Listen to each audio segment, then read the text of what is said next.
श्रीराम राम राम श्रीरामचन्द्र जय श्रीराम राम राम श्रीरामभद्र जय श्रीराम राम राम सीताभिराम जय श्रीराम राम राम लोकाभिराम जय श्रीराम राम राम लोकाभिराम जय।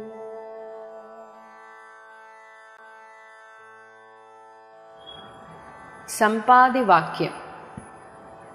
അപ്പോൾ മഹേന്ദ്രാചലേന്ദ്ര ഗുഹാന്തരാൽ ക്ഷിപ്രം പുറത്ത് പതുക്കെ പുറപ്പെട്ടു. പെട്ടെന്ന് ഈ വാനരന്മാർ അവിടെ കിടക്കുന്നത് കണ്ടപ്പോൾ ആ ഗുഹയിൽ നിന്ന് ഒരു രൂപം പുറത്തേക്ക് വന്നു. വൃദ്ധനായുള്ളൊരു ഗൃധ്രപ്രവരനും, ഗൃധ്രം എന്നാൽ കഴുകൻ, വളരെ വൃദ്ധനായിട്ടുള്ള ഒരു കഴുകനാണ് വന്നത്. ആ കഴുകൻ പൃഥ്വീധര പ്രവര ഉത്തുംഗം, പൃഥ്വീധരം എന്നാൽ പർവ്വതം, ഒരു വലിയ പർവ്വതത്തിൻ്റെ അത്രയും ഉയരമുള്ള രൂപമാണ്. ദൃഷ്ട്വ പരക്കെ കിടക്കും കപികളെ, തൻ്റെ മുന്നിൽ ഇങ്ങനെ നീണ്ടു നിവർന്ന് കിടക്കുന്ന കപികളെ ദൃഷ്ട്വ കണ്ടിട്ട് തുഷ്ട്യ വളരെ സന്തോഷത്തോടെ പറഞ്ഞിതു ഗൃധ്രകുലാധിപൻ, പക്ഷമില്ലാതൊരെനിക്ക് ദൈവം ബഹുഭക്ഷണം തന്നത് ഭാഗ്യമല്ലോ ബലാൽ. ചിറകില്ലാത്ത എനിക്ക് ഭഗവാൻ ഇതാ എൻ്റെ മുന്നിൽ കൊണ്ടുവന്ന് ഭക്ഷണം തന്നിരിക്കുകയാണല്ലോ. മുൻപിൽ പ്രാണഹാനി വരുന്നത് സംപ്രീതി പൂണ്ടു ഭക്ഷിക്കാം അനുദിനം. ഇതിൽ ആദ്യം സ്വയം പ്രാണൻ ഇല്ലാതാകുന്ന ഓരോ കവികളെ ആയിട്ട് അങ്ങനെ എനിക്ക് ഭക്ഷിക്കാം. അപ്പോൾ ഇത് മർക്കടവീരന്മാർ കേട്ടു. ഗൃധ്രവാക്യം കേട്ട് മർക്കടൗഘം പരിത്രസ്തരായി അന്യോന്യം ആശു ചൊല്ലിയിടിനാർ. അദ്രീന്ദ്രതുല്യനായൊരു പർവ്വതതുല്യനായ ഈ ഒരു ഗൃധ്രാധിപൻ, ഈ കഴുകൻ സത്വരം കൊത്തി വിഴുങ്ങുമെല്ലാരെയും. നിഷ്ഫലം നാം മരിച്ചിടുമാറായതു, ഒരു ഫലവുമില്ലാത്ത ജന്മമായി പോയല്ലോ. ഒരു നല്ല കാര്യത്തിന് ഇറങ്ങിത്തിരിച്ചു, അതോ നടന്നില്ല. എന്നാൽ പ്രായോപവേശം, അതായത് മരണം വരെ ഉപവസിക്കാം എന്ന് വിചാരിച്ചു, അതിനും സാധിക്കുന്നില്ലല്ലോ. ഇതാ ഒരു കഴുകന്റെ വായയിലേക്ക് പോകാനാണ് ഞങ്ങളുടെ കൽപ്പിതം, വിധി അതാണെന്ന് തോന്നുന്നു. കാരണം അതാർക്കും തടുക്കരുതേതുമേ, കൽപ്പിതമാർക്കും തടുക്കരുതേതുമേ. നമ്മാൽ ഒരു കാര്യവും കൃതമായില്ല, ഒന്നും ചെയ്യാൻ സാധിച്ചില്ല. കർമ്മദോഷങ്ങൾ പറയാവതെന്തഹോ, കർമ്മദോഷം എന്നല്ലാതെ മറ്റെന്ത് പറയാനാണ്. രാമകാര്യത്തെയും സാധിച്ചതില്ല നാം, സ്വാമിയുടെ ഹിതവും വന്നതില്ലല്ലോ. വ്യർത്ഥം ഇവനാൽ മരിക്കെന്നു വന്നത്, എത്രയും പാപികളാകെ തന്നെ വയം. ഭഗവാന്റെ കാര്യമോ ചെയ്യാൻ സാധിച്ചില്ല, അവസാനം ഇങ്ങനെയൊരു കഴുകന്റെ ഇരയാകേണ്ടി വന്നത് അത്രയും പാപികളായതുകൊണ്ടാവാം. അങ്ങനെ ഇവർ ആലോചിക്കുകയാണ്. ഇവർ വാനരജാതികളാണ്. ഇതേപോലെ മറ്റൊരു ജാതിയിൽ, മനുഷ്യനല്ലാത്തൊരു ജാതിയിൽപ്പെട്ട ജടായുവിന് ഭഗവാന് വേണ്ടി കാര്യങ്ങൾ ചെയ്തു കൊടുക്കാൻ സാധിച്ചു. അത് പറയുകയാണ് ഇവർ. നിർമ്മലനായ ധർമാത്മാ ജടായുതൻ നന്മയോർത്തോളം പറയാവതല്ലോ. ജടായുവിന് ഒറ്റയ്ക്ക് ഭഗവാനു വേണ്ടി പോരടിക്കാനെങ്കിലും സാധിച്ചല്ലോ.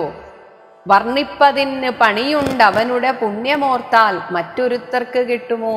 അവന് വന്ന ആ ഭാഗ്യം, അവൻ്റെ പുണ്യത്തെ വർണ്ണിക്കാൻ പണിയുണ്ട്, അത് ബുദ്ധിമുട്ടാണ്. കാരണം അത്രയും പുണ്യം ചെയ്തവനാണ്. അതുകൊണ്ടാണ് ഒറ്റയ്ക്ക് ഭഗവാന് വേണ്ടി ഒരു കാര്യം ചെയ്ത് മരിക്കാൻ സാധിച്ചത്. അത് മറ്റാർക്കും കിട്ടില്ല എന്ന് തന്നെയാണ് ഇവർ വിശ്വസിക്കുന്നത്.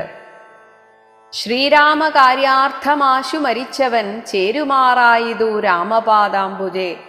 ശ്രീരാമകാര്യത്തിന് വേണ്ടി മരിച്ചതുകൊണ്ട് അവൻ രാമപാദത്തിൽ ചേർന്നുവല്ലോ. പക്ഷിയെന്നാകിലും മോക്ഷം ലഭിച്ചിതു പക്ഷീന്ദ്രവാഹന അനുഗ്രഹം. പക്ഷീന്ദ്രവാഹനൻ ഭഗവാൻ, പക്ഷീന്ദ്രനായ ഗരുഡൻ വാഹനമായിട്ടുള്ള ഭഗവാന്റെ അനുഗ്രഹം ഒരു പക്ഷിയായിട്ട് പോലും കിട്ടി. അങ്ങനെ മോക്ഷം ലഭിച്ചല്ലോ, വിസ്മയം തന്നെ. ഇങ്ങനെ വാനരഭാഷിതം കേട്ട് സമ്പാദിയും മാനസാനന്ദം കലർന്ന് ചോദിച്ചിതു. അപ്പോൾ ജടായുവിനെ കുറിച്ച് കേട്ടപ്പോൾ സമ്പാദി കുറച്ചുകൂടെ മുന്നോട്ട് വന്നിട്ട് ചോദിച്ചു, കർണപീയൂഷ സമാനമാം എൻ്റെ ചെവികൾക്ക് അമൃതിന് തുല്യമായ വാക്കുകൾ ചൊന്നതാരിന്ന് ജടായു എന്നിങ്ങനെ. ജടായു എന്ന് കേട്ടല്ലോ, ആരാ പറഞ്ഞത്? നിങ്ങൾ ആര്, എന്ത് പറയുന്നിതന്യോന്യം, ഇങ്ങു വരുവിൻ ഭയപ്പെടായകേതുമേ. ഉംബർഗോൻ പൗത്രനും അൻപോട് അതു കേട്ടു. ഉംബർഗോൻ ഇന്ദ്രൻ, ഇന്ദ്രന്റെ പൗത്രൻ, ഇന്ദ്രന്റെ മകന്റെ മകൻ അംഗദൻ ഇത് കേട്ടു. സമ്പാദി ഇങ്ങനെ പറയുന്നത് കേട്ടിട്ട് സമ്പാദി തന്നെ മുമ്പിൽ അമ്മാറ് ചെന്ന് അംഭോജലോചനൻ തൻ പാദപങ്കജം സംഭാവ്യ. സമ്പാദിയുടെ മുന്നിൽ ചെന്നു. ഭയപ്പെടണ്ട എന്നൊക്കെ പറഞ്ഞെങ്കിലും ഒരു ധൈര്യത്തിന് ഭഗവാന്റെ ആ പാതാരവിന്ദങ്ങൾ മനസ്സിൽ ധ്യാനിച്ചുകൊണ്ട് സമ്മോദം ഉൾക്കൊണ്ടു ചൊല്ലിനാൻ. വീണ്ടും ഭഗവാന്റെ ഇതുവരെയുള്ള കഥ പറയുകയാണ്. സൂര്യകുലജാതനായ ദശരഥൻ ആര്യപുത്രൻ മഹാവിഷ്ണു നാരായണൻ പുഷ്കരനേത്രനാം രാമൻ തിരുവടി. ആര്യപുത്രൻ എന്നാൽ മൂത്ത പുത്രനായിട്ട് മഹാവിഷ്ണു നാരായണൻ തന്നെ പുഷ്കരനേത്രനായ രാമൻ തിരുവടി അങ്ങനെ ജനിച്ചു. ലക്ഷ്മണനായ സഹോദരനും നിജലക്ഷ്മിയാം ജാനകിയോടും തപസ്സിനായി പുക്കിതു കാനനം താതാജ്ഞയാ പുര. കട്ടുകൊണ്ടിടിനാൻ തത്കാലമെത്രയും ദുഷ്ടനായുള്ള ദശമുഖൻ സീതയെ. ലക്ഷ്മണനും കമലേക്ഷണനും ഭഗവാനും പിരിഞ്ഞ ക്ഷോണീപുത്രി അവരവിടുന്ന് പോയപ്പോഴാണ് സീതയെ കട്ടുകൊണ്ടുപോയത്. അങ്ങനെ അവരെ പിരിഞ്ഞ സീതാദേവി മുറയിട്ടത് കേട്ട്, അലമുറയിട്ട് കരഞ്ഞത് കേട്ട് തൽക്ഷണം ചെന്ന് തടുത്തു യുദ്ധം ചെയ്താൻ. ക്ഷണദാചരനോട്, ക്ഷണദാചരൻ രാക്ഷസൻ, രാക്ഷസനോട് ജടായുവാം പക്ഷിപ്രവരൻ അതിനാൽ വലഞ്ഞൊരു രക്ഷോവരൻ. ജടായുവിൻ്റെ ആക്രമണത്താൽ വലഞ്ഞ രാവണൻ നിജ ചന്ദ്രഹാസം കൊണ്ട് പക്ഷവും വെട്ടി അറുത്താനതു നേരം. അങ്ങനെ പക്ഷീന്ദ്രനും ജടായുവും പതിച്ചാൻ ധരണീതലേ. ഈ സമയത്ത് സീതാദേവി പറഞ്ഞു, ഭർത്താവിനെ കണ്ട് വൃത്താന്തമൊക്കവേ സത്യം പറഞ്ഞൊഴിഞ്ഞ് എന്നുമേ നിന്നുടെ മൃത്യുവരായിക എന്നനുഗ്രഹിച്ചാൾ ധരാപുത്രിയും. സീതാദേവി അങ്ങനെ ഒരു അനുഗ്രഹം കൊടുത്തു. തത്പ്രസാദേന പക്ഷീന്ദ്രനും രാമനെ കണ്ട് വൃത്താന്തമറിയിച്ച് രാമസായൂജ്യം ലഭിച്ചിതു. അങ്ങനെ രാമസായൂജ്യം ലഭിച്ചു ആ ഭാഗ്യവാന്. അതാണ് രാമസായൂജ്യം ലഭിച്ചിതു ഭാഗ്യവാൻ. പിന്നീട് അർക്കകുലോദ്ഭവനാകിയ രാമനും അർക്കജനോട് അഗ്നിസാക്ഷികമാം വണ്ണം സഖ്യവും ചെയ്തുടൻ കൊന്നിതു ബാലിയെ. സുഗ്രീവനായിക്കൊണ്ട് രാജ്യവും നൽകിനാൻ. വാനരാധീശ്വരനായ സുഗ്രീവനും ജാനകിയെ തിരഞ്ഞാശു കണ്ടിടുവാൻ ദിക്കുകൾ നാലിലും പോകെന്നയച്ചിതു ലക്ഷം കപിവരന്മാരെ ഓരോ ദിശി. അങ്ങനെ ദക്ഷിണ ദിക്കിന് പോന്നിതു ഞങ്ങളും രക്ഷോവരനെയും കണ്ടതില്ലെങ്ങുമേ. 30 നാളിനകത്ത് ചെന്നീടായിൽ അപ്പോൾ അവരെ വധിക്കും കപിവരൻ. 30 ദിവസത്തിനുള്ളിൽ പോയി വിവരമറിയിച്ചില്ലെങ്കിൽ സുഗ്രീവൻ ഞങ്ങളെ വധിക്കും. പാതാളമുൾപ്പൊക്കു വാസരം പോയതും ഏതുമറിഞ്ഞില്ല ഞങ്ങൾ. അതുകൊണ്ട് ഞങ്ങൾ ഇടക്ക് ഒരു ഗുഹയിൽ പെട്ടുപോയി. അങ്ങനെ ഞങ്ങൾ അറിഞ്ഞില്ല ദിവസങ്ങൾ പോയത്. അതിനാൽ ഇനി പോയിട്ട് കാര്യമില്ല, എന്തായാലും വധം ഉറപ്പാണ്, ഞങ്ങളെ കൊല്ലുമെന്നുറപ്പാണ്.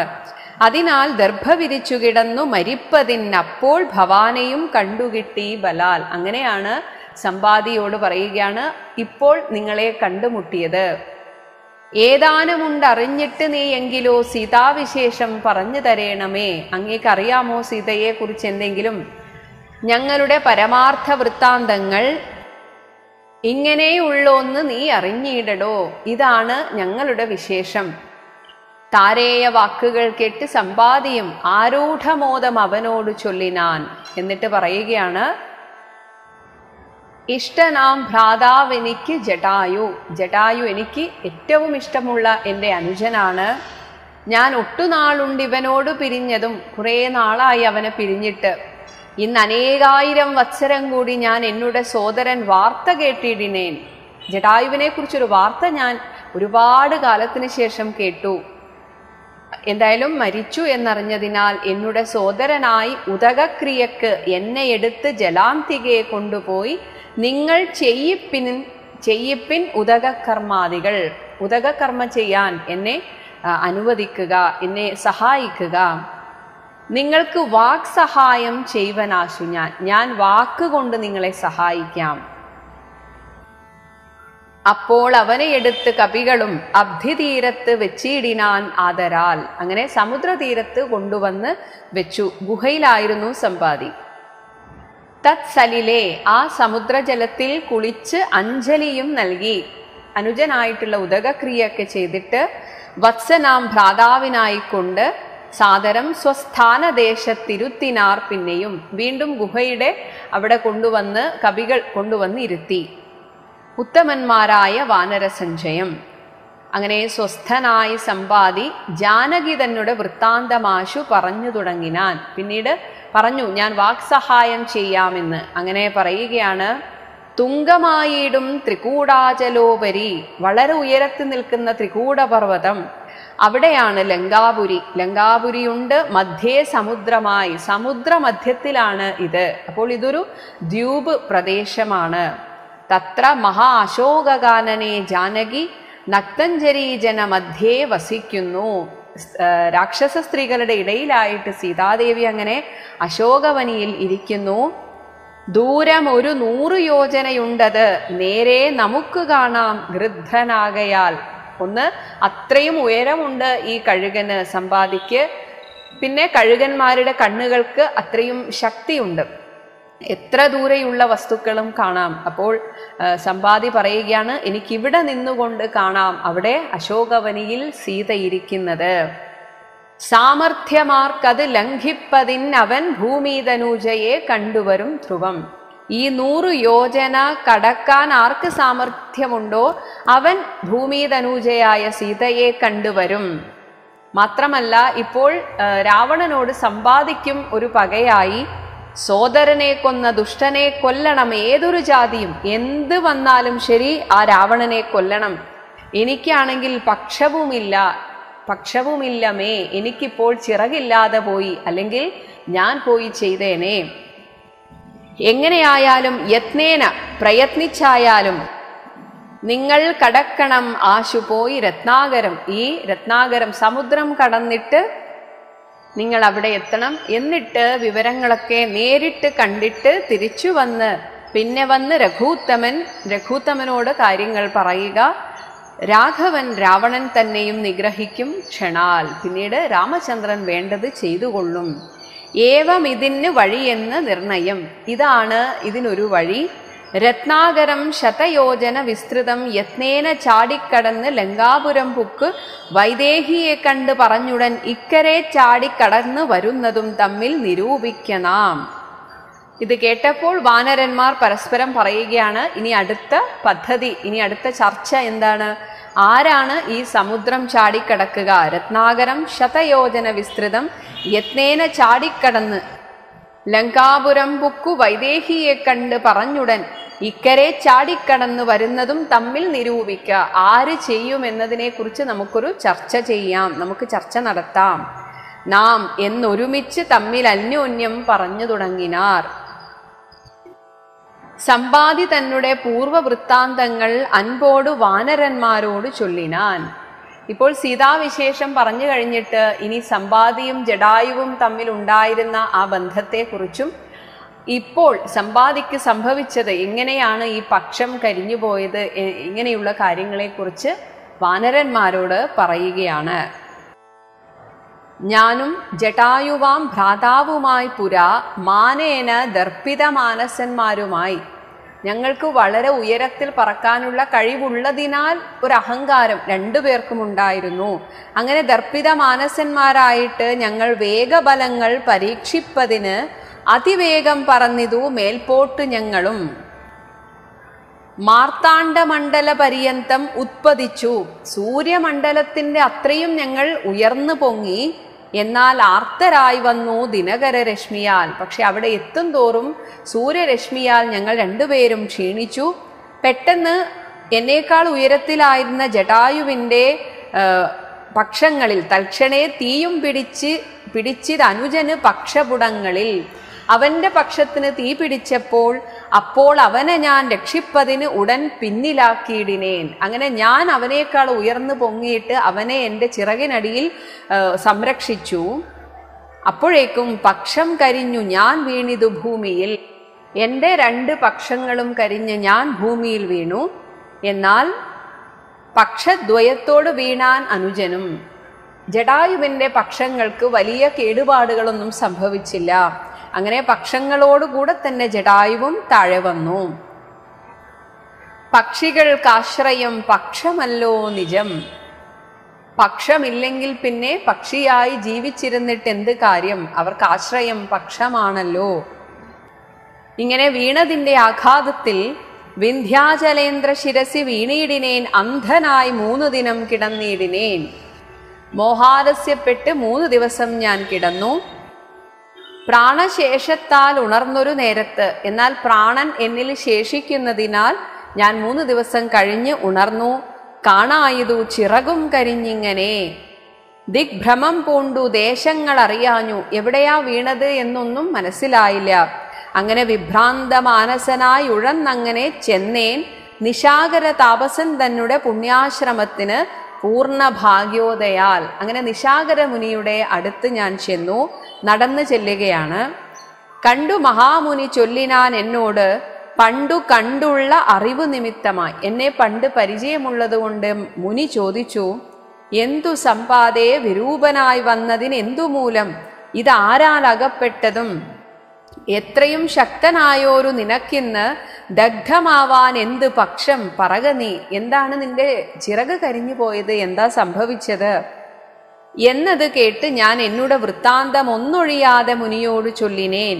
പിന്നെയും കൂപ്പിത്തൊഴുത് ചോദിച്ചിതു, സന്നമായി വന്നു ചിറകും ദയാനിധേ. ഇപ്പോൾ എൻ്റെ ചിറക് കരിഞ്ഞു പോയിരിക്കുകയാണ്. ജീവിതത്തെ ധരിക്കേണ്ടും ഉപായം. ഈ പക്ഷം ഉണ്ടെങ്കിൽ മാത്രമേ ജീവിതം മുന്നോട്ട് പോവുകയുള്ളൂ. എനിക്ക് ഭക്ഷണം കഴിക്കണമെങ്കിൽ പറന്നു പോയിട്ട് ഇര തേടണം. അപ്പോൾ ഇതില്ലാത്ത സ്ഥിതിക്ക് ഞാൻ എങ്ങനെയാണ് എൻ്റെ ജീവനം കഴിച്ചു കൂട്ടേണ്ടത്? അതിനൊരു ഉപായം ഇന്നേവം എന്നോട് ചൊല്ലിത്തരേണമേ. ഇങ്ങനെ ഞാൻ പറഞ്ഞപ്പോൾ എന്നത് കേട്ട് ചിരിച്ചു മഹാമുനി. പിന്നെ ദയാവശനായി അരുളി ചെയ്തു. പിന്നീട് എന്നോട് ഇങ്ങനെ പറഞ്ഞു. ഇനി ഇവിടെ പറയുന്നത് ഒരു മനുഷ്യജീവന്റെ അവസ്ഥയെക്കുറിച്ചും ഗർഭാവസ്ഥയിലുള്ള അവസ്ഥയെക്കുറിച്ചും കർമ്മഗതിക്ക് അവൻ വീണ്ടും വീണ്ടും ഈ ലോകത്തിലേക്ക് വരുന്നതിനെക്കുറിച്ചും ഒക്കെയാണ്. യഥാർത്ഥത്തിൽ ഒരു പക്ഷിയായ സമ്പാദിയോട് മനുഷ്യന്റെ ജനനത്തെക്കുറിച്ച് പറയേണ്ടതുണ്ടോ എന്നൊരു സംശയം തോന്നാം. അപ്പോൾ ഇവിടെ ഈ എഴുത്തച്ഛൻ്റെയൊക്കെ ഉദ്ദേശം എന്നത് രാമായണം എന്ന ഈ ഗ്രന്ഥപാരായണത്തിലൂടെ എല്ലാ ഉപനിഷത്ത് സത്യങ്ങളും വേദസത്യങ്ങളും നമ്മൾ മനസ്സിലാക്കുക എന്നതാണ്. അതിനായിട്ടാണ് ഓരോ സ്തുതിയിലും പല തത്വങ്ങളും പല കാര്യങ്ങളും ഉപനിഷത്ത് കാര്യങ്ങളൊക്കെ അതിൽ ഉൾക്കൊള്ളിച്ചിരിക്കുന്നത്. അപ്പോൾ ഇവിടെ ഇങ്ങനെ ഒരു കാര്യം പറയുന്നതിൻ്റെ ഉദ്ദേശവും അത് തന്നെയാണ്. നമ്മുടെ ഋഷിമാരൊക്കെ ഗർഭാവസ്ഥയിലുള്ള ഒരു കുഞ്ഞിൻ്റെ ആ ഒരു വളർച്ച പോലും എന്നേ അത് മനക്കണ്ണുകൊണ്ട് അവർ കണ്ടിരിക്കുന്നു. ഇന്ന് ഒരു ഉപകരണത്തിൻ്റെ സഹായത്തോടെ കാണുന്ന ഗർഭാവസ്ഥ നമ്മുടെ ഋഷിമാർ കണ്ടെത്തിയിരിക്കുന്നു എന്ന ഒരു സത്യം നമ്മെ അറിയിക്കുകയാണ്. അതിന് ഓരോരോ സാഹചര്യം ഉണ്ടാക്കി ഇത്തരം കാര്യങ്ങൾ അവിടെ ഉൾക്കൊള്ളിച്ചിരിക്കുന്നു എന്ന് മാത്രമേ ഉള്ളൂ. എന്തായാലും ആ കാര്യമാണ് ഇനി പറയുന്നത്. ഈ നിശാകരമുനി പറയുന്നതായിട്ട്, സത്യമായുള്ളത് ചൊല്ലുന്നതുണ്ടു ഞാൻ, കൃത്യം നിനക്കൊത്തവണ്ണം കുരുഷ്വനി. ഈ ലോകത്തിൻ്റെ വസ്തുത ഞാൻ നിന്നോട് പറയാം. അത് കേട്ടിട്ട് നിനക്കൊത്തവണ്ണം നിനക്ക് എന്താണ് ചെയ്യാൻ തോന്നുന്നത് എന്ന് വെച്ചാൽ നീ ചെയ്യുക. ദേഹം നിമിത്തമേ ദുഃഖമറിക നീ. ഈ ദുഃഖമൊക്കെ ദേഹത്തോടുള്ള നമ്മുടെ സംഘം കാരണമാണ്. ദേഹമോർക്കിൽ കർമ്മസംഭവം നിർണയം. ദേഹമാകട്ടെ കർമ്മം ചെയ്യുന്നതിൻ്റെ അടുത്ത അനന്തരഫലമാണ് ഈ ജന്മം എന്ന് പറയുന്നത്. ദേഹത്തിലുള്ള ഒരു അഹംബുദ്ധി കൈക്കൊണ്ട് മോഹാത് അഹങ്കൃതി കർമ്മങ്ങൾ ചെയ്യുന്നു. ഞാനെന്നൊരു വ്യക്തിബോധം ഉള്ളത് കൊണ്ടാണ് ഞാൻ ഈ കർമ്മങ്ങൾ ചെയ്യുന്നു എന്നൊക്കെ ചിന്തിക്കുന്നത്. മിഥ്യയായുള്ളോരവിദ്യാ സമുദ്ഭവ വസ്തുവായുള്ളോന്നഹങ്കാരമോർക്കനേ. യഥാർത്ഥത്തിൽ ഈ മിഥ്യയാണ്, വ്യക്തിബോധം എന്നതേ ഒരു മിഥ്യയാണ്, ഒരു സ്വപ്നം പോലെയാണ്. ഞാൻ എന്നൊരു വ്യക്തി അങ്ങനെയൊന്നില്ല, അതൊരു സങ്കല്പമാണ്. അതിലാണ് ഈ അഹങ്കാരം, വ്യക്തിബോധം, ഞാനാണിത് ചെയ്യുന്നത്. ചിച്ഛായയോട് സംയുക്തമായി വർത്തതേ. ചിച്ഛക്തിയായിട്ടുള്ള ചൈതന്യം, ജീവനോടുകൂടെ ഈ ശരീരം ഒട്ടിച്ചേരുന്നത് കൊണ്ടാണ് ജീവനുള്ള ശരീരമായിട്ട്, ജീവനുള്ളതായിട്ട് തോന്നുന്നത്. യഥാർത്ഥത്തിൽ ഈ ദേഹത്തിന് ജീവനേ ഇല്ല, അത് ജഡമാണ്.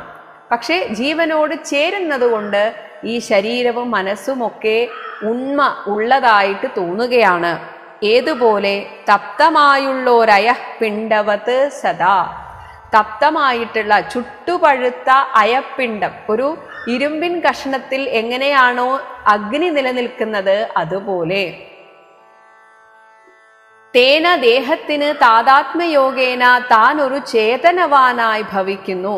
ഞാൻ ഒരു ചൈതന്യമുള്ളവനാണ് എന്ന് ദേഹത്തിന് തോന്നുകയാണ് ചെയ്യുന്നത്. ദേഹോഹം എന്നുള്ള ബുദ്ധിയുണ്ടായി വരും ആഹന്ത നൂനമാത്മാവിന് മായയ. ഇത് ഈ മായാശക്തിയിൽ പെടുന്നത് കൊണ്ടാണ് ഇങ്ങനെ അഹം ദേഹം, ഞാൻ ഈ ദേഹമാണ് എന്ന തോന്നൽ ഉണ്ടാകുന്നത്. ദേഹോഹമദ്യയേവ കർമ്മ കർത്താഹം ഇത്യാഹന്ത സങ്കല്പ്യ സർവദാ ജീവനം. ഞാൻ അദ്യയേവ, ഇന്ന് ഈ ദേഹമാണ് എന്ന് ചിന്തിക്കുന്നത് കൊണ്ട് ഞാൻ ഈ കർമ്മം ചെയ്യുന്നു, ഇതിൻ്റെ കർത്താവ് അഹം, ഞാനാണ്. ഇതി ആഹന്ത, എന്ത് ചെയ്യാം, കഷ്ടം. കാരണം ഈ ഒരു സങ്കല്പമാണ് മനുഷ്യനെ ഇത്രത്തോളം ബുദ്ധിമുട്ടിക്കുന്നത്. ഇങ്ങനെ ഈ സർവദാ ജീവൻ എന്ന ഈ ബോധം ചിന്തിക്കുന്നത് ഞാൻ ഈ ദേഹമാണെന്നാണ്. അങ്ങനെ കർമ്മങ്ങൾ ചെയ്ത് ഫലങ്ങളാൽ ബദ്ധനായി സമ്മോഹമാർന്ന് ജനനമരണമാം സംസാര സൗഖ്യ ദുഃഖാദികൾ സാധിച്ച് ഹംസപാദങ്ങൾ മറന്നു ചമയുന്നു. ആ പരമാത്മയോഗം, പരമഹംസന്മാരുടെ ആ പദം, അതിലേക്ക് എത്താനുള്ളതാണ് ഈ മനുഷ്യജന്മം എന്ന് മറന്നിട്ട് ഇവിടെ ഇങ്ങനെ സംസാരത്തിലെ സുഖവും ദുഃഖവും ഒക്കെ അനുഭവിച്ച് ഞാൻ സുഖിക്കുന്നു, ഞാൻ ദുഃഖിക്കുന്നു എന്നിങ്ങനെ സങ്കല്പിച്ച് മൂഢന്മാരായി കഴിയുന്നു. മേൽപോട്ടുമാശു കീഴ്പോട്ടും ഭ്രമിച്ചതി താൽപര്യവാൻ. മേൽപോട്ട് സ്വർഗലോകത്തിലേക്കും കീഴ്പോട്ട് നരകത്തിലേക്കും ഇങ്ങനെ ഭ്രമിച്ച്, പുണ്യം ചെയ്തവർ സ്വർഗത്തിലേക്കും പാപം ചെയ്തവർ നരകത്തിലേക്കും ഇങ്ങനെ പോയിക്കൊണ്ടേയിരിക്കുന്നു. അതിതാൽപര്യവാൻ പുണ്യപാപാത്മക സ്വയം. പുണ്യപാപങ്ങൾ തുല്യമാകുമ്പോഴാണ് ഭൂമിയിൽ ജന്മം ലഭിക്കുന്നത്. ഇങ്ങനെ പുണ്യം കൂടുതൽ ചെയ്തവർ സ്വയം എത്രയും പുണ്യങ്ങൾ ചെയ്തേൻ വളരെ ഞാൻ, അങ്ങനെ അതായത് ഈ പുണ്യലോകം കിട്ടാൻ വേണ്ടിയിട്ട് ഭൂമിയിൽ തൻ്റെ വിത്താനുരൂപേണ, തൻ്റെ ധനത്തിൻ്റെ സ്ഥിതി അനുസരിച്ച് യജ്ഞദാനാദികൾ ചെയ്തിട്ട് ദുർഗതി നീക്കി സുഖിച്ച് വസിക്കണം, എനിക്ക് സ്വർഗത്തിൽ പോയി എൻ്റെ എല്ലാ ദുഃഖങ്ങളും നീക്കി സുഖമായിട്ട് ജീവിക്കണം എന്ന് ചിന്തിക്കുന്ന മനുഷ്യൻ സ്വർഗം ഗമിച്ചെന്ന് കൽപ്പിച്ചിരിക്കവേ, അങ്ങനെ സ്വർഗത്തിലേക്ക് പോകണം എന്ന് ചിന്തിച്ച് ഒരുപാട് യജ്ഞങ്ങളൊക്കെ ചെയ്യുന്ന ആൾ മൃത്യുഭവിച്ചു. അങ്ങനെ മൃത്യുഭവിക്കുന്ന നേരം ആ വിചാരത്തോടുകൂടെ ഇരുന്നതിനാൽ സ്വർഗലോകത്ത് സുഖിച്ചു വാഴും വിധവും, അങ്ങനെ സ്വർഗലോകത്തിൽ സുഖമായിട്ട് ജീവിക്കുന്നു. അങ്ങനെ കാലം കഴിഞ്ഞു പോകുമ്പോൾ ഉത്തമാംഗം കൊള്ള വീഴും അധോഭുവി. പുണ്യങ്ങൾ ക്ഷയിക്കുമ്പോൾ വീണ്ടും ഭൂമിയിലേക്ക് ഉത്തമാംഗം കൊള്ള വീഴും അധോഭുവി. ഉത്തമാംഗം എന്നാൽ തല താഴോട്ടായിട്ടാണ് സാധാരണ പ്രസവത്തിൽ കുഞ്ഞുങ്ങൾ വീഴുന്നത്, തലയാണ് ആദ്യം വരുന്നത്. അങ്ങനെ ഭൂമിയിൽ വീണ്ടും ജന്മമെടുക്കുന്നു. സ്വർഗത്തിൽ വസിച്ചുകൊണ്ടിരുന്ന ആൾ എങ്ങനെയാണ് പിന്നെ ഭൂമിയിലേക്ക് വരുന്നത് എന്ന് പറയുകയാണ്. പുണ്യം ഒടുങ്ങിയാൽ ഇന്ദുതൻ മണ്ഡലേ. സ്വർഗലോകത്ത് ഒരുപാട് നാൾ സുഖിച്ചു വസിച്ചു കഴിഞ്ഞാൽ ആ പുണ്യമൊക്കെ ഒടുങ്ങും. അങ്ങനെ വീണ്ടും ഭൂമിയിലേക്ക് വരാൻ ആദ്യം ഇന്ദുമണ്ഡലത്തിൽ, ചന്ദ്രന്റെ മണ്ഡലത്തിൽ ചെന്ന് പതിക്കുന്നു. ചെന്ന് പതിച്ച് നീഹാര സമേതനായി, നീഹാരം മഞ്ഞു തുള്ളിയോടുകൂടെ ഭൂമിയിൽ പതിച്ച് ശാല്യാദികളായി ഭവിച്ച്, ശാല്യാദികൾ ധാന്യങ്ങൾ, ധാന്യങ്ങളായി തീർന്ന് ആമോദം ഉൾക്കൊണ്ടു വാഴും ചിരതരം. ധാന്യങ്ങളായി തീരുക എന്നാൽ ധാന്യങ്ങളിൽ ഈ ജീവൻ, സൂക്ഷ്മജീവൻ അങ്ങനെ കുടികൊള്ളുന്നുണ്ടാകും. പിന്നീട് ഇത് ഏതൊരു പുരുഷനാണോ അച്ഛനാവാൻ ഭഗവാൻ നിശ്ചയിച്ച ഒരു പുരുഷൻ, ഏത് ഈ ജീവന്റെ അച്ഛൻ, സൂക്ഷ്മജീവനായിട്ട് ധാന്യത്തിൽ കുടികൊള്ളുന്ന ആ ജീവന് അച്ഛനായിത്തീരാൻ ഭഗവാൻ നിശ്ചയിച്ചയാൾ, ആ പുരുഷൻ ഭുജിക്കുന്ന ഭോജ്യങ്ങൾ, ഈ ധാന്യങ്ങൾ ആ പുരുഷൻ ഭുജിക്കുന്ന സമയത്ത് അത് ശരീരത്തിൽ ചതുർവിധമായി ഭവിക്കും ബലാൽ. ശരീരത്തിൻ്റെ പോഷണത്തിനായിട്ട് 4 വിധത്തിൽ അത് ഭവിക്കുന്നു. രക്തവും മാംസവും ഒക്കെ ആയിട്ടത് ഭവിക്കുന്നു. ഇതിൽ എന്നതിലൊന്ന് രേതസ്സായി ചമഞ്ഞതു. ഇതിൽ ഒന്ന്, ഈ 4 വിധത്തിലാവുന്നതിൽ ഒന്ന് രേതസ്സായിട്ട് മാറുന്നു. അത് ഈ സൂക്ഷ്മജീവന് അമ്മയായി തീരാൻ ഭഗവാൻ നിശ്ചയിച്ച സീമന്തിനി യോനിയിൽ, ആ സ്ത്രീയിലേക്ക്, സ്ത്രീ യോനിയിൽ ചെന്ന് ചേരുന്നു.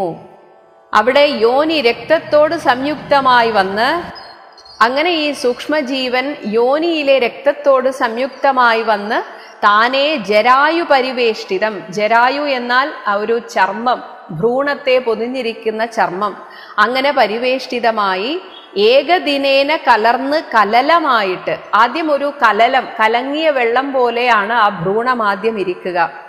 അങ്ങനെ ഒരു ദിവസം കൊണ്ടാണ് ഇത് സംഭവിക്കുന്നത്.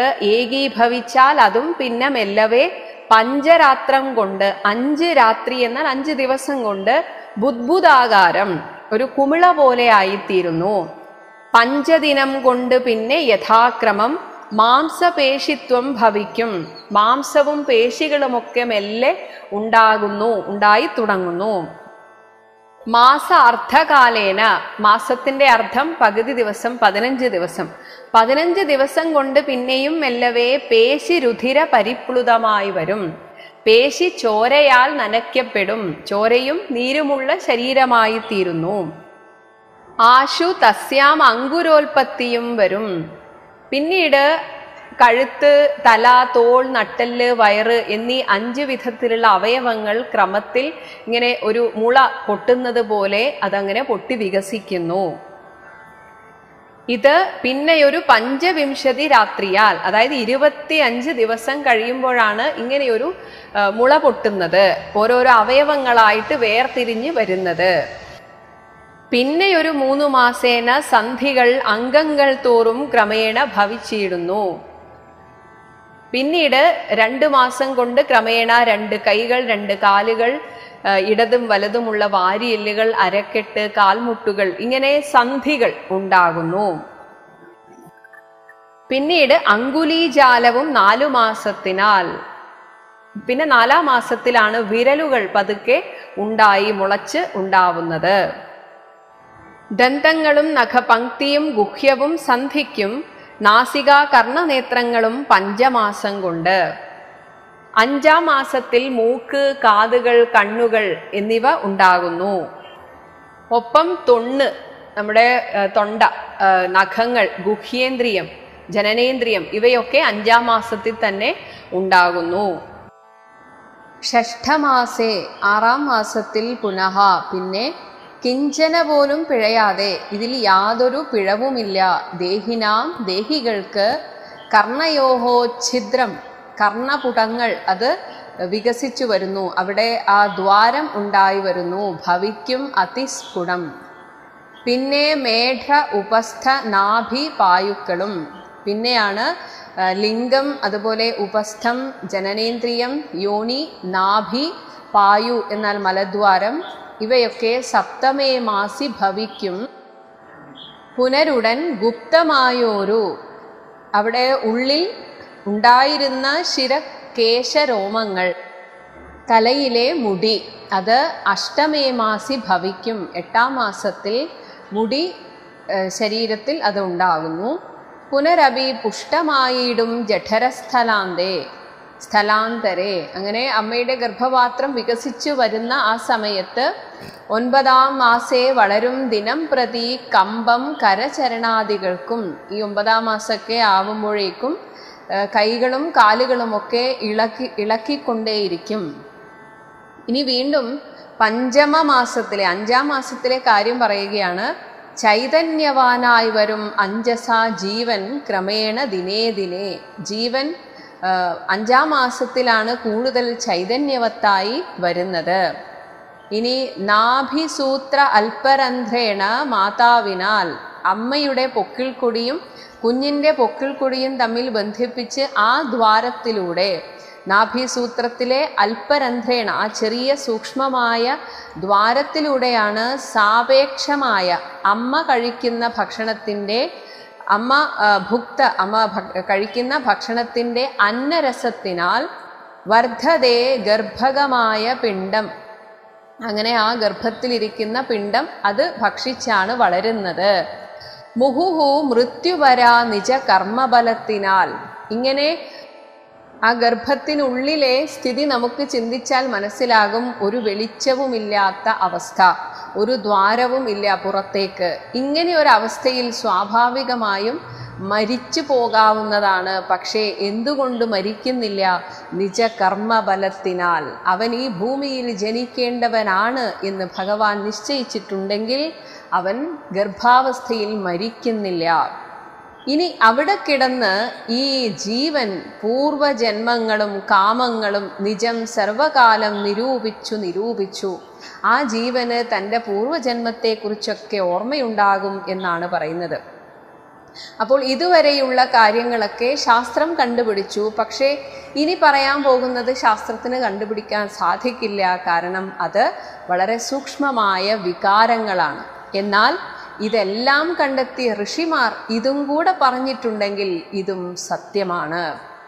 അപ്പോൾ അവിടെ കിടന്ന് എല്ലാ ജീവനും തൻ്റെ പൂർവജന്മത്തെക്കുറിച്ച് ഇങ്ങനെ നിരൂപിച്ച് ദുഃഖിച്ച് ജാഠരവന്നി പ്രതപ്തനായി, അമ്മയുടെ വയറിലെ ജഠരാഗ്നിയുണ്ട്, അതുകൊണ്ട് ഈ കുഞ്ഞ് തപിപ്പിക്കപ്പെടുന്നുണ്ട്. തത്കാരണങ്ങൾ പറഞ്ഞു തുടങ്ങിനാൻ. അപ്പോൾ ഈ കുഞ്ഞിൻ്റെ ഉള്ളിൽ, ഈ ജീവൻ്റെ ഉള്ളിൽ തൻ്റെ പൂർവജന്മത്തിൻ്റെ ഏതൊക്കെ കർമ്മഫലമായിട്ടാണ് താനിവിടെ വന്നിരിക്കുന്നത് എന്നൊക്കെ വ്യക്തമാകുമത്രേ. അപ്പോൾ ആ സമയത്ത് ചിന്തിക്കും, 10,100,000 യോനികളിൽ ജനിച്ചെത്ര കർമ്മങ്ങൾ അനുഭവിച്ചേനഹം. ഞാൻ എത്രയോ അമ്മയുടെ മകനായി ജനിച്ചു, അല്ലെങ്കിൽ മകളായി ജനിച്ചു. പുത്രധാര അർത്ഥ ബന്ധുക്കൾ സംബന്ധവും, ഓരോ ജന്മത്തിലും പല പുത്രന്മാർ, ഭാര്യമാർ, ധനം, ബന്ധുക്കൾ, ഇങ്ങനെയുള്ള സംബന്ധവും എത്ര 100,000 കോടി കഴിഞ്ഞിതു. നിത്യ കുടുംബ ഭരണ ഏകസക്തനായി, എന്നിട്ടും ഈ കുടുംബം എന്ന ആ ഒരു ആസക്തി എനിക്ക് പോയില്ലല്ലോ. വിത്തം അന്യായമായി ആർജിച്ചിതന്വഹം, കുടുംബത്തിന് വേണ്ടി നല്ല രീതിയിൽ ജീവിക്കാൻ പല രീതിയിലും ഞാൻ ധനം സമ്പാദിച്ചു. വിഷ്ണു സ്മരണവും ചെയ്തുകൊണ്ടില്ല ഞാൻ. ഇതിനിടയിൽ ഭഗവാനെ സ്മരിക്കാൻ ഞാൻ പലപ്പോഴും മറന്നുപോയി. കൃഷ്ണ കൃഷ്ണേതി ജപിച്ചീലൊരിക്കലും. ഇതൊന്നും ജീവിതത്തിൽ വലിയ പ്രസക്തിയുള്ള കാര്യങ്ങളല്ല എന്നായിരുന്നു ഞാൻ വിചാരിച്ചിരുന്നത്. തൽഫലമെല്ലാം അനുഭവിച്ചിടുന്നു. അതിൻ്റെ ഫലമായിട്ട് ഞാനിതാ വന്നും പോയിക്കൊണ്ടേയിരിക്കുന്നു. ഇപ്പോൾ ഇവിടെ കിടന്ന് ഞാനിങ്ങനെ ഗർഭപാത്രത്തിൽ, ഞാനിപ്പോൾ വീണ്ടും ഈ അമ്മയുടെ ഗർഭപാത്രത്തിൽ, ഒരു ഗുഹ പോലെയുള്ള ഗർഭപാത്രത്തിൽ കിടന്നിങ്ങനെ കഷ്ടപ്പെടാൻ കാരണം എൻ്റെ പൂർവജന്മ കർമ്മഫലമാണ്. എന്ന് ബാഹ്യസ്ഥലേ കെൽപ്പോടെനിക്ക് പുറപ്പെട്ടുകൊള്ളാവൂ. എന്നാണ് ഭഗവാനെ ഞാൻ ഇതിൽ നിന്നൊന്ന് പുറത്തു കടക്കുക. എന്നിട്ട് ഭഗവാനോട് പ്രതിജ്ഞ ചെയ്യും, ദുഷ്കർമ്മമൊന്നുമേ ചെയ്യുന്നതില്ല ഞാൻ. ഇനി പോയാലെങ്കിലും ഭഗവാനെ ഞാൻ ഒരു ദുഷ്കർമ്മവും ചെയ്യില്ല, സത്കർമ്മജാലങ്ങൾ ചെയ്യുന്നതേയുള്ളൂ. അതുമാത്രമല്ല, നാരായണസ്വാമി തന്നെ ഒഴിഞ്ഞ് മറ്റാരെയും പൂജിക്കയില്ല ഞാനെന്നുമേ. ഇനിയെങ്കിലും ഞാനൊരു പാഠം പഠിക്കും. ഭഗവാനെ മാത്രം സന്തതം സ്മരിച്ചുകൊണ്ട് എൻ്റെ ജീവിതം ഞാൻ നല്ല രീതിയിൽ ജീവിച്ചു തീർക്കും. ഇത്യാദി ചിന്തിച്ച് ജീവനും അവിടെ നിന്ന് തന്നെ, ആ ഗർഭത്തിൽ ഇരുന്ന് തന്നെ ഭക്തിയാ ഭഗവത് സ്തുതി തുടങ്ങിയിടിനാൻ. അപ്പോഴേ ഭഗവാനെ സ്തുതിക്കാൻ തുടങ്ങും എന്നാണ്. 10 മാസം തികയും വിധൗ ഭൂതലേ ചിത്തതാപേന പിറക്കും. കരഞ്ഞുകൊണ്ടാണ് ജനിക്കുന്നത്. വിധിവശാൽ സൂതിവാദത്തിൻ, ആ ഗർഭത്തിലെ സൂതിവാദം, ഒരു പ്രഷർ, ആ വായു, അതിനാലാണ് ബലത്തിനാൽ ജീവനും ജാതനാം യോനിരന്ധ്രേണ, അമ്മയുടെ യോനിയിൽ കൂടെ പീഡാന്വിതം. പ്രസവ വേദന അമ്മമാർക്ക് മാത്രമല്ല, കുഞ്ഞുങ്ങൾക്കും അത്രയധികം പീഡയാണ്. ആ രന്ധ്രത്തിൽ കൂടെ, ചെറിയ ദ്വാരത്തിൽ കൂടെ പുറത്തു വരണമെങ്കിൽ അത്രയധികം പീഡ ആ കുഞ്ഞനുഭവിക്കുന്നുണ്ട്. ഇങ്ങനെ പീഡാന്വിതം പാല്യമാനോപി, ഇനി പിന്നീട് മാതാപിതാക്കന്മാരാൽ പാലിക്കപ്പെടുന്നു. പക്ഷെ എന്നാലും ബാല്യാദി ദുഃഖങ്ങൾ എന്തു ചൊല്ലാവതു, യാതൊരു സ്വാതന്ത്ര്യവുമില്ലാത്ത ബാല്യകാലം. ഇനി യൗവനത്തിൽ അതിൻ്റെതായ പ്രശ്നങ്ങൾ, വാർദ്ധക്യത്തിൽ അത് വേറെ ദുഃഖം. ഇങ്ങനെ സർവവും ഓർത്തോളമേതും പുറാസഖേ. എന്നാൽ ഈ പറഞ്ഞതുപോലെ ഭഗവാനെ എപ്പോഴെങ്കിലും വിളിക്കോ? ഇല്ല, സമയമില്ല. നിന്നാൽ അനുഭൂതമായുള്ളതെന്തിന് വർണ്ണിച്ചു ഞാൻ പറയുന്നു വൃഥാബലാൽ. ഇനി വീണ്ടും നിശാകരമുനി പറയുകയാണ്, നീ ഇതൊക്കെ അനുഭവിച്ചു വന്നയാളാണ്, പല വിധത്തിലുള്ള ദുഃഖങ്ങൾ. അത് ഞാനിനി പ്രത്യേകിച്ച് പറയേണ്ടതുണ്ടോ?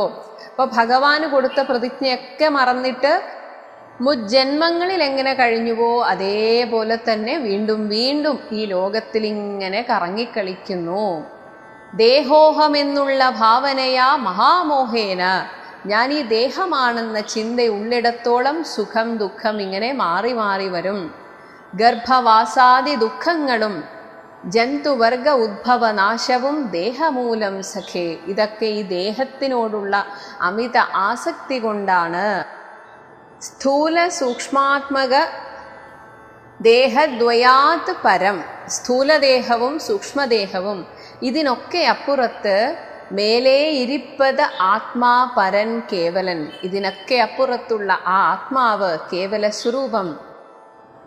ദേഹാദികളിൽ മമത്വം ഉപേക്ഷിച്ച്, അതുകൊണ്ട് ഈ ദേഹത്തിനോടുള്ള ഈ മമതാബന്ധം ഉപേക്ഷിച്ച് മോഹമകന്ന് ആത്മജ്ഞാനിയായി വാഴുക നീ എന്ന് സമ്പാദിയെ ഉപദേശിച്ചിരുന്നു. ശുദ്ധം സദാ ശാന്തം ആത്മാനം അവ്യയം ബുദ്ധം പരബ്രഹ്മം ആനന്ദം അദ്വയം സത്യം സനാതനം നിത്യം നിരുപമം തത്വമേകം പരം നിർഗുണം നിഷ്കളം സച്ചിന്മയം സകലാത്മകം ഈശ്വരം അച്യുതം സർവജഗന്മയം ശാശ്വതം. ഇതൊക്കെയാ പരബ്രഹ്മത്തിൻ്റെ പല പേരുകളാണ്. ഇങ്ങനെയുള്ള ആ പരബ്രഹ്മം മായാവിനിർമുക്തമെന്നറിയും നേരം മായാവിമോഹമകലുമെല്ലാവനും. അങ്ങനെയുള്ള ജീവനാണ് എൻ്റെ ഞാനായിട്ട് ഇരിക്കുന്നത് എന്ന് എപ്പോൾ മനസ്സിലാക്കുന്നുവോ അപ്പോൾ ഈ ദുഃഖമൊക്കെ അകലും. പ്രാരബ്ധ കർമ്മ വേഗാനുരൂപം ഭുവി പാരമാർത്യാത്മനാ വാഴുക നീ സഖേ. എന്തായാലും പ്രാരബ്ധ കർമ്മവശാൽ നമ്മൾ ഒരുപാട് കർമ്മങ്ങൾ ഈ ലോകത്ത് ചെയ്യേണ്ടി വരും. എന്നാൽ അതിനോടൊന്നും ഒട്ടാതെ മനസ്സ് ആ പരമാർത്ഥത്തിൽ ആത്മനാ വാഴുക നീ സഖേ. ഇങ്ങനെ ആത്മജ്ഞാന ഉപദേശത്തിന് ശേഷം ആ മുനി സമ്പാദിക്ക് ഇനി വരാൻ പോകുന്ന ഭാവിയെക്കുറിച്ച് ഇപ്രകാരം പറയുകയാണ്. മറ്റൊരു ഉപദേശവും പറയാം. തവ ചെറ്റ് ദുഃഖം മനക്കാമ്പിലുണ്ടാകുല. നിനക്ക് വിഷമത്തിൻ്റെ ആവശ്യമേ ഇല്ല. ത്രേതായുഗേ വന്നു നാരായണൻ ഭുവി ജാതനായിടും ദശരഥപുത്രനായി നക്തഞ്ചരേന്ദ്രനെ നിഗ്രഹിച്ചൻപോട് ഭക്തജനത്തിന് മുക്തി വരുത്തുവാൻ ദണ്ഡകാരണ്യത്തിൽ വാഴും വിധൗ ബലാൽ ചണ്ഡനായുള്ള ദശാസ്യനാം രാവണൻ പുണ്ടരീകോദ്ഭൂതയാകിയ സീതയെ പണ്ഡിതന്മാരായ രാമസൗമിത്രികൾ വേർപെട്ടിരിക്കുന്ന നേരത്ത് വന്ന് തന്നാപത്തിനായി, രാവണന്റെ ആപത്തിനായിട്ട് കട്ടുകൊണ്ടുപോവും മായയാ. മായയിൽപ്പെട്ട രാവണൻ ഇതൊക്കെ ചെയ്യും. ലങ്കയിൽ കൊണ്ടുവച്ചിടും ദശാന്തരെ പങ്കജലോചനയെ തിരഞ്ഞിടുവാൻ മർക്കടരാജ നിയോഗാത് കപികുലം ദക്ഷിണവാരിധി തീരദേശേ വരും. തത്ര സമാഗമം നിന്നോട് വാനരർക്കെത്തും ഒരു നിമിത്തേന. ഇതൊക്കെ ഒരു നിമിത്തമായി സംഭവിക്കും. നിസ്സംശയം, ഇതിനൊരു സംശയവും വേണ്ട, ഇത് സംഭവിച്ചിരിക്കും. എന്നാൽ അവരോട് ചൊല്ലിക്കൊടുക്ക നീ തന്വങ്കി വാഴുന്ന ദേശം. സീത എവിടെയാ ഉള്ളത് എന്ന ഒരു വാക്ക്, ആ ഒരു കാര്യം മാത്രം നീ പറഞ്ഞു കൊടുത്താൽ ദയാവശാൽ, അപ്പോൾ നിനക്ക് പക്ഷങ്ങൾ നവങ്ങളായി ഉദ്ഭവിച്ചിടും, അതിനില്ല സംശയം. ഈ ഒരു കാര്യം നീ ചെയ്യുമ്പോഴേക്കും നിന്റെ കരിഞ്ഞുപോയ ചിറകിൻ്റെ സ്ഥാനത്ത് പുതിയ ചിറകുകൾ മുളച്ചു വരും, ഒരു സംശയവും വേണ്ട. എന്നെ പറഞ്ഞു ബോധിപ്പിച്ചിതിങ്ങനെ മുന്നം നിശാകരനായ മഹാമുനി. ഇത് സമ്പാദി പറയുകയാണ്. ഇങ്ങനെ എന്നോട് നിശാകരമുനി പറഞ്ഞിരുന്നു. കണ്ടോ, വന്നത് കാൺമിൻ ചിറകുകൾ പുത്തനായി. ദാ പറഞ്ഞു കഴിഞ്ഞില്ല, അപ്പോഴേക്കും വന്നു, പുതിയ ചിറകുകൾ വന്നു. എന്നേ വിചിത്രമേ നന്നു നന്നെത്രയും. ഉത്തമ താപസന്മാരുടെ വാക്യവും സത്യമല്ലാതെ വരികയില്ലെന്നുമേ, അത് എപ്പോഴും സത്യമായിരിക്കും. ശ്രീരാമദേവ കഥാമൃത മാഹാത്മ്യം ആരാലും ഓർത്താൽ അറിയാവതല്ലേതും. രാമനാമാമൃതത്തിന് സമാനമായി മാമകേ മാനസേ മറ്റ് തോന്നീലഹോ. ആ രാമനാമ അമൃതത്തിന് തുല്യമായി മറ്റൊന്നുമില്ല. നല്ലത് മേന്മേൽ വരേണമേ, നിങ്ങൾക്ക് കല്യാണഗാത്രിയെ കണ്ടുകിട്ടേണമേ, നിങ്ങൾക്ക് സീതാദേവിയെ കാണാൻ സാധിക്കട്ടെ. നന്നായി അതിപ്രയത്നം ചെയ്യിൽ അർണവം ഇന്ന് തന്നെ കടക്കായി വരും നിർണയം. നിങ്ങൾ പ്രയത്നിക്കുകയാണെങ്കിൽ തീർച്ചയായും നിങ്ങൾക്ക് ഈ അർണവത്തെ കടക്കാം. ശ്രീരാമനാമ സ്മൃതി കൊണ്ട് സംസാര വാരാന്നിധിയെ കടക്കുന്നിതേവരും. ശ്രീരാമനാമ സ്മൃതി കൊണ്ട് മാത്രം, ആ സ്മരണ കൊണ്ട് തന്നെ നമുക്ക് ഈ സംസാരത്തെ കടക്കാം. പിന്നെയാണോ ഈ സമുദ്രം. രാമഭാര്യ ആലോകനാർത്ഥമായി പോകുന്ന രാമന്റെ ഭക്തരാം നിങ്ങൾക്കൊരിക്കലും സാഗരത്തെ കടന്നിടുവാൻ ഏതുമൊരാകുലമുണ്ടാകയില്ലൊരു ജാതിയും. അങ്ങനെ സംസാര അർണവത്തെ കടത്തുന്ന ആ ഭഗവാന്റെ ഭാര്യയെ കാണുവാൻ വേണ്ടി പോകുന്ന രാമഭക്തരായ നിങ്ങൾക്ക് ഒരു തടസ്സവുമില്ലാതെ ഈ സാഗരത്തെ കടക്കാൻ സാധിക്കും എന്ന് പറഞ്ഞ് പറന്നു മറഞ്ഞിത് അത്യുന്നതനായ സമ്പാദി വിഹായസ. അങ്ങനെ അത്യുന്നതനായ സമ്പാദി പറന്നകന്നു പോയി എന്ന് പറയുകയാണ്. സമുദ്രലംഘന ചിന്ത. പിന്നെ കപിവരന്മാർ കൗതുകത്തോടും അന്യോന്യമാശു പറഞ്ഞു തുടങ്ങിനാർ. ആ സമുദ്രം ചാടി കടക്കണമെന്ന് സമ്പാദി പറഞ്ഞു.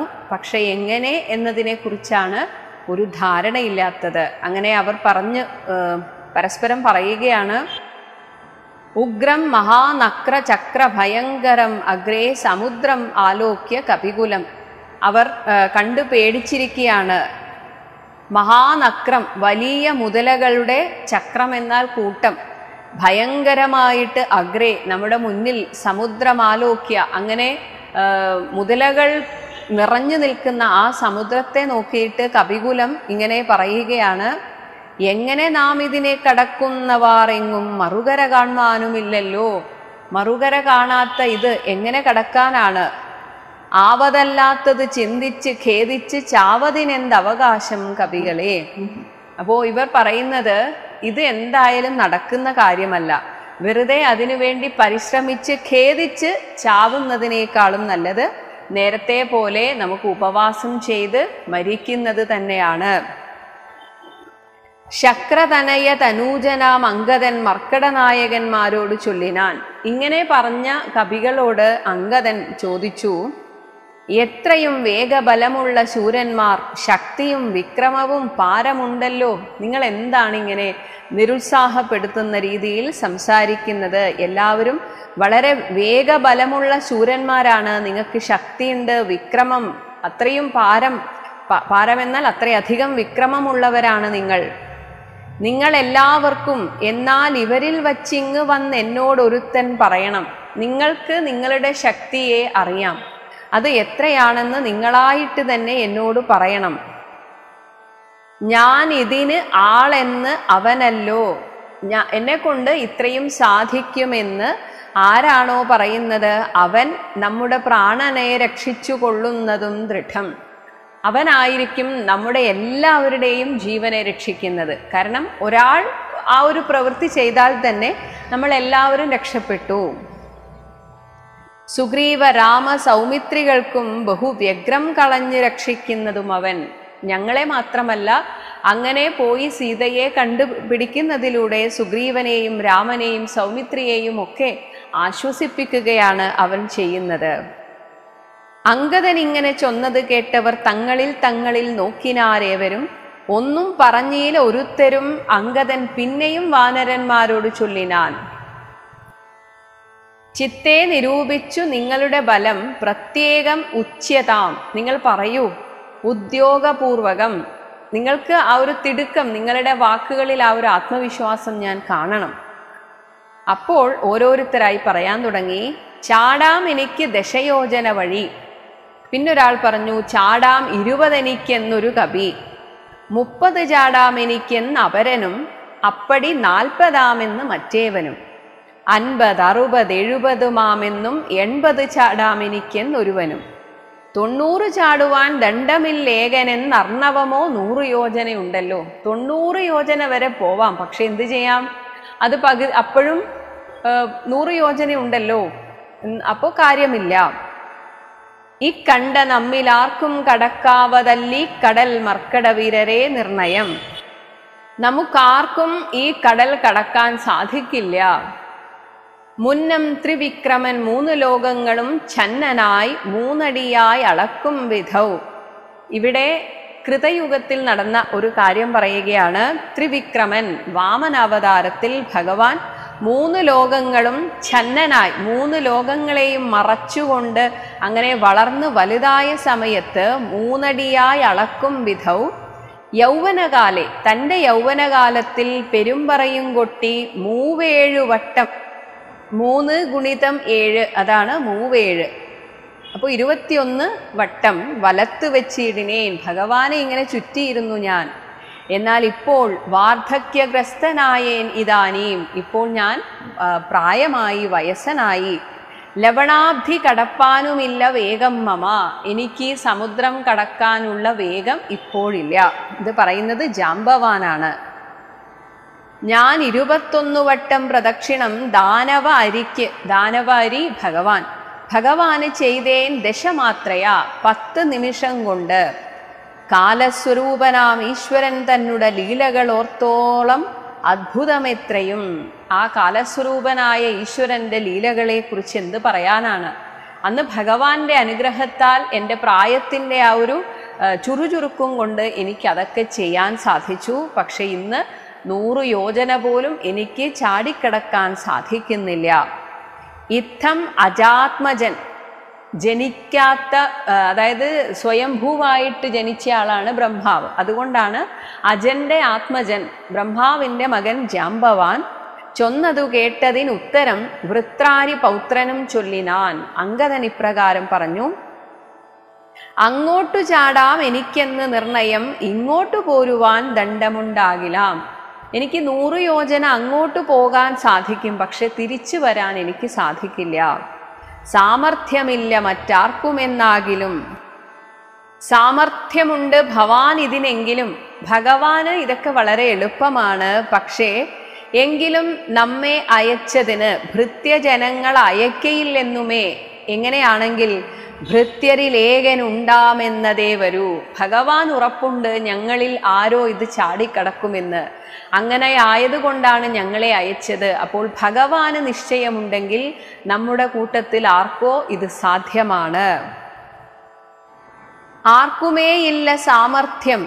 ഇനി ആർക്കും സാമർഥ്യം ഇല്ല എന്നാണ് തോന്നുന്നതെങ്കിൽ അനശനം ദീക്ഷിച്ച്, ഭക്ഷണം കഴിക്കാതെ ഉപവസിച്ച് തന്നെ മരിക്ക നല്ലൂ വയം. എന്നാൽ പിന്നെ നമുക്ക് നേരത്തെ തീരുമാനിച്ചതുപോലെ മരിക്കാം. അത് തന്നെയാ നല്ലത്. താരേയനേവം പറഞ്ഞോരനന്തരം സാരസ സംഭവ നന്ദനൻ, ബ്രഹ്മാവിൻ്റെ പുത്രനായ ജാംബവാൻ ചൊല്ലിനാൻ, എന്തു ജഗത് പ്രാണനന്ദനൻ ഇങ്ങനെ ചിന്തിച്ചിരിക്കുന്നതേതും പറയാതെ.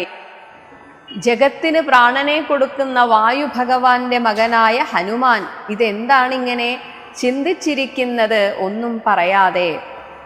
കുണ്ഠനായി തന്നെ ഇരുന്ന് കളകയോ, ഇങ്ങനെ കുണ്ഠതഭാവത്തിൽ ദുഃഖിച്ച് എന്തിനാണ് ഇങ്ങനെ ഇരിക്കുന്നത്?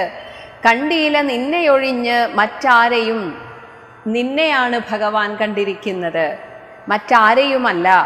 നീ ആരാണ്? നീ മറന്നുപോയി നിന്റെ മഹത്വം.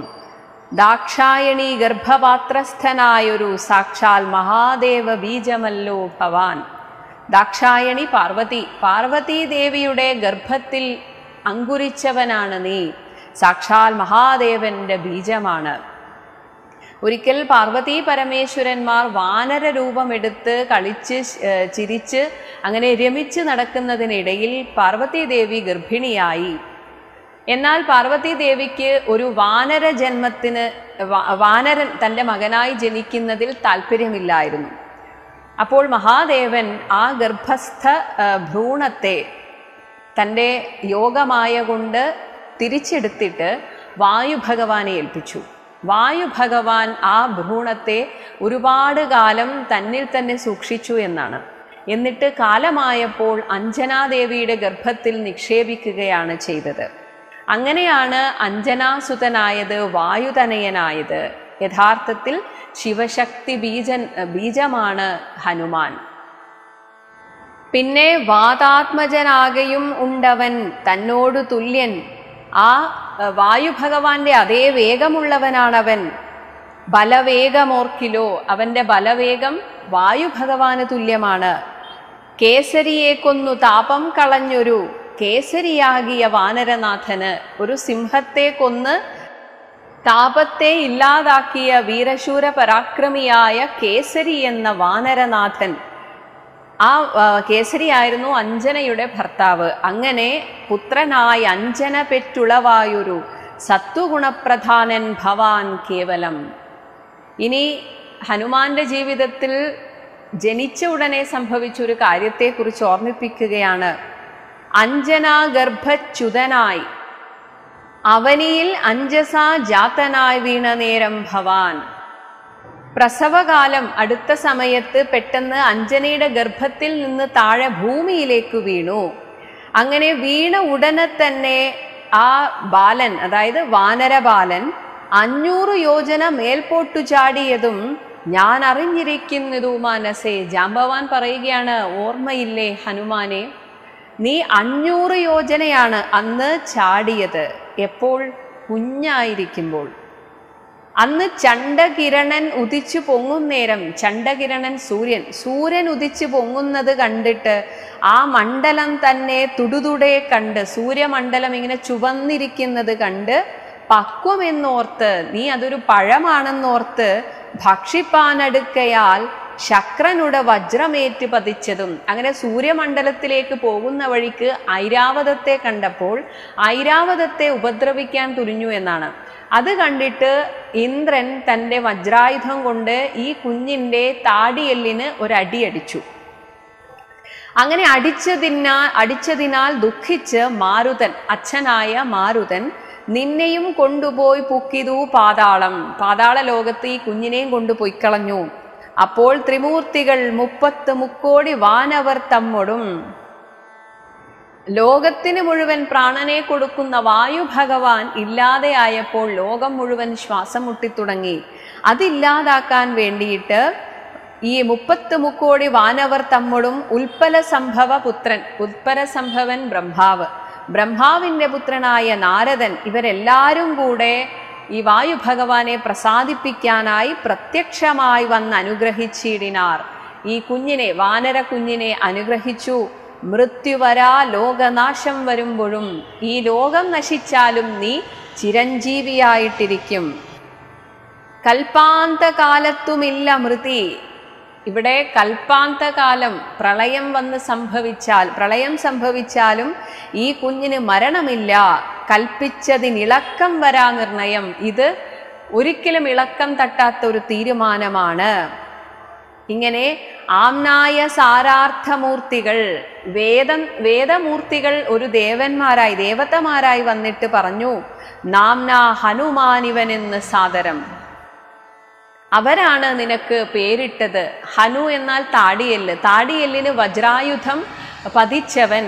എന്നിട്ടും ഉഗ്രബലവാനായി തീർന്നവൻ എന്ന അർത്ഥത്തിൽ ഹനുമാൻ ഇവനെന്ന് സാദരം വജ്രം ഹനുവിങ്കലേറ്റ് മുറികയാൽ ആ ചരിത്രങ്ങൾ മറന്നിതോ മനസ്സേ.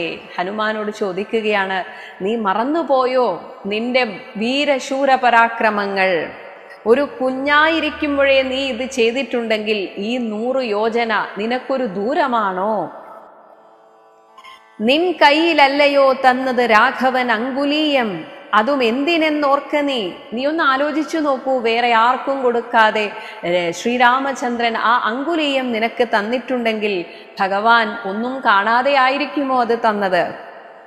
ത്വത്ബലവീര്യവേഗങ്ങൾ വർണ്ണിപ്പതിനി പ്രപഞ്ചത്തിങ്കൽ ആർക്കുമാമല്ലടോ, ആർക്കും സാധിക്കില്ല. നീ എന്താണിങ്ങനെ മറന്നുപോയത്? ഒരു നിശ്ചേഷ്ടനായി ഇരിക്കുന്നത് എന്താണ്? യുദ്ധം വിധിസുതൻ ചൊന്ന നേരം വായുപുത്രനുമുദ്ധായ സത്വരം പ്രീതനായി. തൻ്റെ ബലത്തെക്കുറിച്ചുള്ള ആത്മവിശ്വാസം തരുന്ന ആ വാക്കുകൾ കേട്ടപ്പോൾ സടകുടഞ്ഞെഴുന്നേറ്റ സിംഹം പോലെ മാരുതി അങ്ങനെ ആക്രോശിക്കാൻ തുടങ്ങി. ബ്രഹ്മാണ്ടമാശു കുലുങ്ങുമാറുന്നവൻ സമ്മതാൽ സിംഹനാദം ചെയ്തരുളിനാൻ. ഈ ബ്രഹ്മാണ്ടം മുഴുവൻ കുലുങ്ങുന്ന അത്രയും ശബ്ദത്തിൽ ഉറക്കെ സിംഹനാദം ചെയ്തരുളി. വാമനമൂർത്തിയെ പോലെ വളർന്നവൻ ഭൂമിധരാകാരനായി നിന്നു. ഭൂമിയെ ധരിക്കുന്ന പർവ്വതാകാരമായിട്ട് മാറി മാരുതി. എന്നിട്ട് പറഞ്ഞു, ലംഘനം ചെയ്ത് സമുദ്രത്തെയും പിന്നെ ലങ്കാപുരത്തെയും ഭസ്മമാക്കി ക്ഷണാൽ. ആവേശം കയറിയപ്പോ പിന്നെ ഹനുമാൻ പറഞ്ഞതല്ല, അതിനുമപ്പുറം ഞാൻ ചെയ്യുമെന്നാണ് പറയുന്നത്. സമുദ്രലംഘനം ചെയ്യുമെന്ന് മാത്രമല്ല, ലങ്കാപുരത്തെ ഭസ്മമാക്കും ഞാൻ. എന്നിട്ട് രാവണനെ കുലത്തോടുമൊടുക്കി ഞാൻ ദേവിയെയും കൊണ്ടുപോരുവിനിപ്പോഴേ. ഇനി അല്ലായെങ്കിൽ ദശകണ്ഠനെ ബന്ധിച്ച് മെല്ലവേ വാമകരത്തിൽ എൻ്റെ ഇടത്ത് കൈയിൽ ദശകണ്ഠനെ ബന്ധിച്ചു വരും. എന്നിട്ട് രാമാന്തികെ വെച്ച് കൈ തൊഴുതിയിടുവൻ. രാമാങ്കുലീയമൻ കയ്യിലുണ്ടാകയാൽ എൻ്റെ ധൈര്യം രാമന്റെ അങ്കുലീയമാണ്. മാരുതി വാക്ക് കേട്ട് ഒരു വിധിസുതൻ ആരൂഢ കൗതുകം ചൊല്ലിനാൻ പിന്നെയും. അങ്ങനെ ഹനുമാൻ തൻ്റെ വീര്യത്തെ തിരിച്ചറിഞ്ഞു എന്ന് കണ്ടപ്പോൾ ജാംബവാന് വലിയ സന്തോഷമായി. പക്ഷേ ഇത്രയൊന്നും ഇപ്പോൾ ചെയ്യേണ്ടതില്ല എന്ന് പറയുകയാണ്. ദേവിയെ കണ്ട് തിരികെ വരിക നീ. ഇപ്പോൾ നീ ഇത്ര മാത്രമേ ചെയ്യേണ്ടൂ. ഈ സമുദ്രലംഘനം ചെയ്തിട്ട് ദേവിയെ കണ്ട് തിരികെ വരിക. രാവണനോട് എതിർത്തിയിടുവാൻ പിന്നെയാം. രാവണനോട് നമുക്ക് പിന്നെ എതിർക്കാം. നിഗ്രഹിച്ചിടും ദശാസ്യനെ രാഘവൻ, ശ്രീരാമചന്ദ്രൻ അത് ചെയ്തുകൊള്ളും. വിക്രമം കാട്ടുവാൻ അന്നേരമാമല്ലോ. നമുക്ക് ആ സമയത്ത് നീ ഇപ്പറഞ്ഞ പോലെ നമുക്ക് പരാക്രമം കാണിക്കാം. പുഷ്കരമാർഗേണ പോകും, ആകാശമാർഗേണ പോകുന്ന നിനക്കൊരു വിഘ്നം വരായിക. കല്യാണം ഭവിക്കട്ടെ, നിനക്ക് എല്ലാ മംഗളങ്ങളും ഭവിക്കട്ടെ. മാരുതദേവനുമുണ്ടരികെ, നിന്റെ കൂടെ നിന്റെ അച്ഛനായ വായുഭഗവാനുണ്ട്. നിന്റെ കൂടെ ഭഗവാനുണ്ട്. ശ്രീരാമകാര്യാർത്ഥമായല്ലോ പോകുന്നു. കാരണം ഭഗവാന്റെ കാര്യത്തിനാണ് നീ പോകുന്നത്. ഇങ്ങനെ ആശീർവചനവും ചെയ്ത് കപികുലം ആശുപോകെന്ന് വിധിച്ചോരനന്തരം എല്ലാ കവികളും മനസ്സ് നിറഞ്ഞ് അനുഗ്രഹിച്ചു. വേഗേന പോയി മഹേന്ദ്രത്തിൻ മുകളേറി. വേഗം തന്നെ ആ മഹേന്ദ്ര പർവ്വതത്തിന്റെ മുകളിൽ ചെന്ന് നാഗാരിയെ പോലെ, നാഗം പർവ്വതങ്ങളുടെ ശത്രുവായ ഗരുഡനെ പോലെ നിന്നു വിളങ്ങിനാൻ. ഇങ്ങനെ യുദ്ധം പറഞ്ഞറിയിച്ചൊരു തത്തയും തുഞ്ചന്റെ തത്ത ബദ്ധമോദത്തോടിരുന്നിതക്കാലമേ. അത് ആലോചിച്ച്, ആ സംഭവം ആലോചിച്ചങ്ങനെ സന്തോഷത്തോടെ തത്ത, എഴുത്തച്ഛൻ്റെ ആ കിളി തത്തമ്മ സന്തോഷത്തോടെ ഇരുന്നു എന്ന് പറഞ്ഞുകൊണ്ട് കിഷ്കിന്ധാകാന്ഡം സമാപിക്കുന്നു. ഇത്യധ്യാത്മരാമായണേ ഉമാമഹേശ്വര സംവാദേ കിഷ്കിന്ധാകാന്ഡം സമാപ്തം.